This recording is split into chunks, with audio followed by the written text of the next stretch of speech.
கரூர் மாவட்டம் கிருஷ்ணராயபுரம் தொகுதியில் போட்டியிடும் திமுக வேட்பாளர் சி.கே. ராஜா தீவிர தேர்தல் பிரச்சாரத்தில் ஈடுபட்டார்.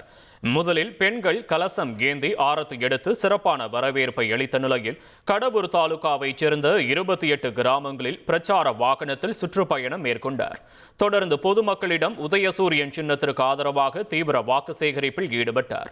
அப்போது பேசிய அவர், கடவூர் பகுதியில் 399 ஏக்கரில் புதிய சிப்காட் தொழில் பூங்கா அமைக்க நடவடிக்கைகள் நடைபெற்று வருவதாகவும் இதன் மூலம் ஏராளமான வேலை வாய்ப்புகள் உருவாகும் என்றும் தெரிவித்தார். கடந்த 5 ஆண்டுகளில் பல்வேறு வளர்ச்சி திட்டங்கள் நிறைவேற்றப்பட்டுள்ளதாக கூறிய அவர், முதல்வர் ஸ்டாலினின் ஆட்சி தொடர மக்கள் ஆதரவு தர வேண்டும் என கேட்டுக்கொண்டார். அதே மாதிரி மாதம் நீங்க 1000 வாங்குறீங்க, அது 2000 ரூபாய் வரப்போகுது.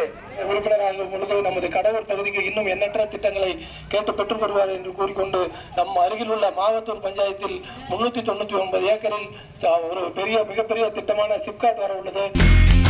இனி செல்லும் இடமெல்லாம் செய்தி. தந்தி டிவியின் வாட்ஸ்அப் சேனலை ஃபாலோ பண்ணினா செல்ல இருக்கும் இடமெல்லாம் செய்தி. இதோ QR கோட் இப்பவே ஸ்கேன் பண்ணுங்க, ஃபாலோ பண்ணுங்க.